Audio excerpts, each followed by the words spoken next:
Hello, fellow creators. Have you ever had trouble with just accepting and surrendering to the universe and letting things happen?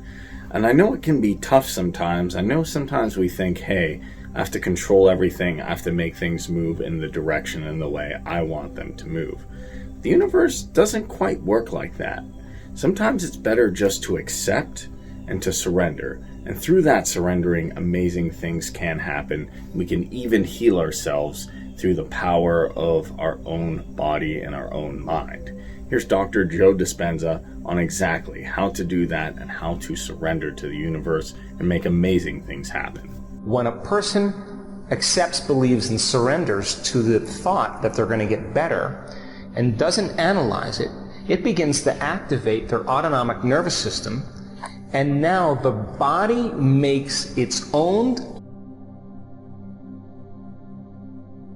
Well, one of the things that started happening in the workshops that we've been teaching around the world is we've been seeing people right during our events that have MS or lupus or cancer or chronic pain or food allergies and all kinds of different health conditions. We've seen dramatic physical changes take place either during the event, during the workshop, or we're getting emails saying, hey, I just got my blood values and my condition doesn't exist any longer. So you start thinking about the placebo. Why is it you can give someone a sugar pill, a saline injection, or do a sham surgery, a fake surgery, and a certain percentage of those people get well? In other words, they accept, believe, and surrender to the idea, the thought that that drug, that's not a drug, it's a sugar pill, that saline injection or that sham surgery is going to produce the effect. Some of those people, you can do a brain scan on them, and you can see that there's been physical changes in their brain as if they've taken the drug. In other words, when a person accepts, believes, and surrenders to the thought that they're going to get better and doesn't analyze it, it begins to activate their autonomic nervous system, and now the body makes its own pharmaceuticals to match the exact drug that they're taking. Now, most people, I don't think they get this on a deep level, because if you begin to understand that this occurs, then I ask the question, well, why give a person a sugar pill, a saline injection, or a sham surgery? Why don't we teach them how to do it by thought alone? And so the research that we've been doing over the last year and a half or so shows that you don't need a sugar pill or a saline injection or a fake surgery. That there are three principles that come into the effect of the placebo. And if you can teach people these three principles, you should be able to produce the same change in their state of being. So the first principle is called conditioning. Okay. And conditioning is based on the idea that if you give someone, this is a great study. They gave a group of children an inhaler for asthma.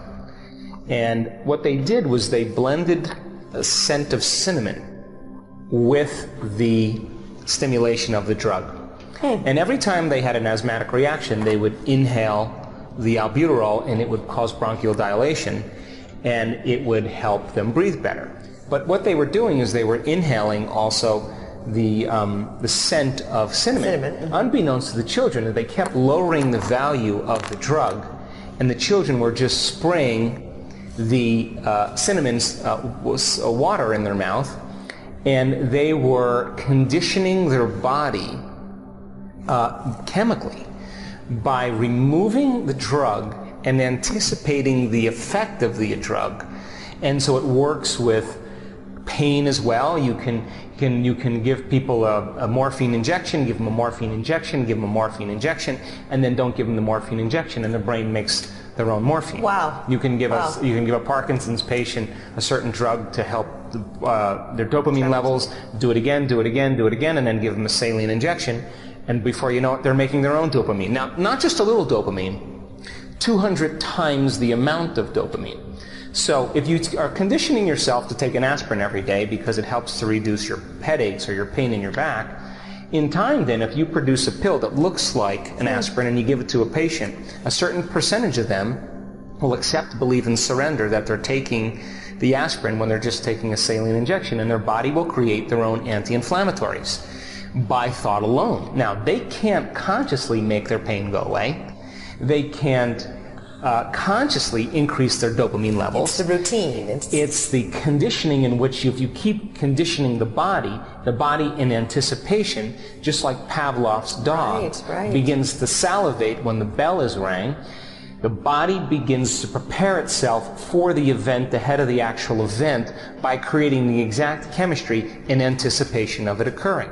So then there's a great study where we talk about anticipatory nausea. Like many people, when they're going to their first chemotherapy treatment, they get nauseous on their drive to the first chemotherapy treatment because their doctor told them that they were going to get sick from chemotherapy.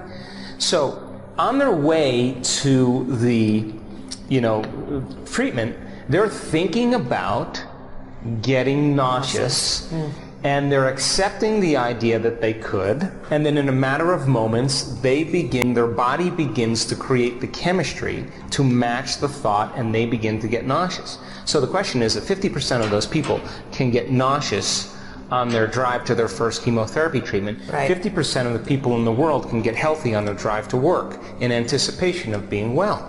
We tell our staff at our clinic, if 50% of those people can get sick on their drive to their first chemotherapy treatment, 50% of our patients can get well on their drive, and because as they begin to think about what the treatment is going to do, they begin to make their own chemicals to match it. So which brings me to the second point, which is what we call expectation.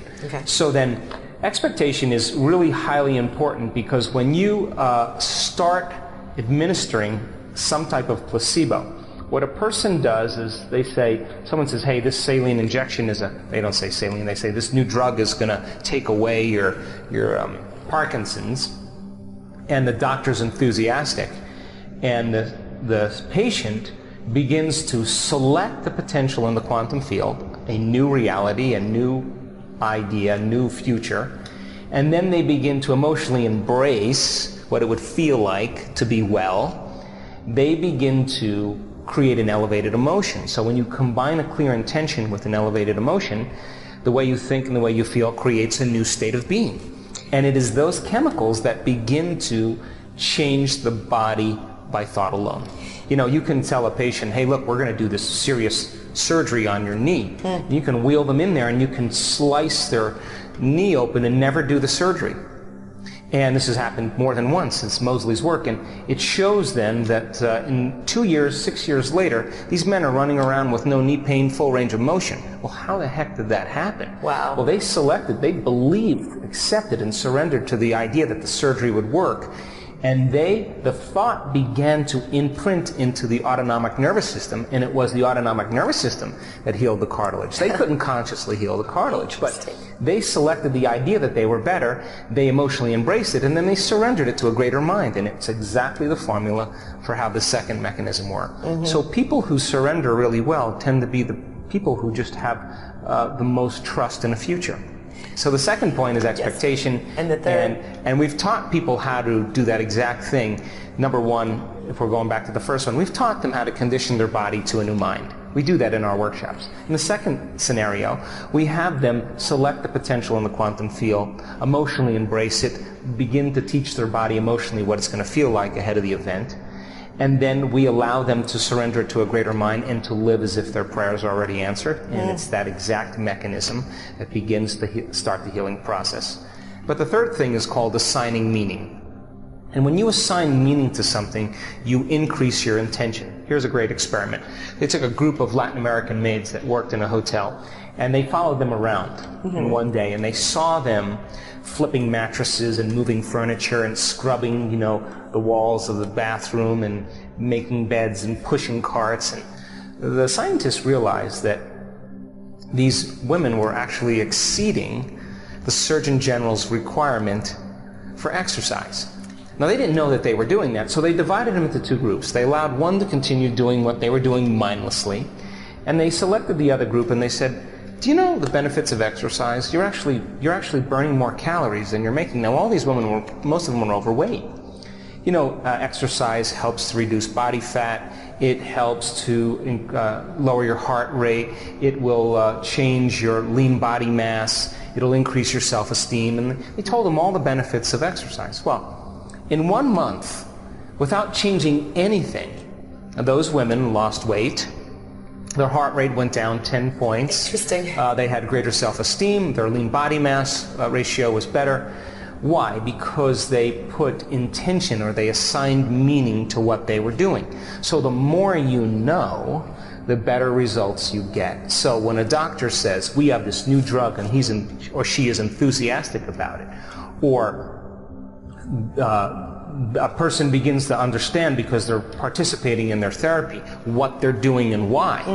Participating in their therapy. They're taking responsibility. Then that's why we use so much scientific knowledge in our workshops, because we want people to understand what they're doing and why, so that there's nothing left to conjecture, nothing left to faith, nothing left to dogma. They know exactly what they're doing and when. So when you assign meaning to something, you increase the intention. It's when you then, the more you know, the better results you get. Welcome back, fellow creators. So I hope you see that if you surrender to the universe, magical things can really happen, including healing yourself, as Dr. Joe Dispenza talked about in the many cases that he was talking about, people taking placebos, people taking things that, or a saline injection or something like that, and being able to heal themselves with the exact chemical like dopamine or something of that nature. Now, when it comes to this, it may be difficult to surrender, because a lot of times when we're meditating, even when we cultivate elevated emotions, we want to control the direction of the universe. Well, I want $1 million, but here's how I want it. Here's the exact events. And the universe doesn't work like that. It works in all different ways. If you'd like, God works in mysterious ways. And it's not always a point A to point B scenario where you're going to know every single step. Sometimes it's better to surrender, accept what the universe is going to bring you, and accept how it's going to bring you. If you can let go of the how and you can surrender, then it will even come in a way you may have not expected that was even better than how you thought of it. Maybe somebody wants $1 million, example, and they get it in the form of, say, a friend starting a business with them, as opposed to just writing a check, giving it to you, and then you cash it in, and you don't really have the experience or something of building a business. So it can be something really, really exciting. So just allow yourself to surrender to the universe, enjoy the magic that is manifestation in your own unique creation, and be sure to subscribe, hit the notification bell, like this video, and leave me a comment below with any questions, concerns, or ideas. Thank you so much.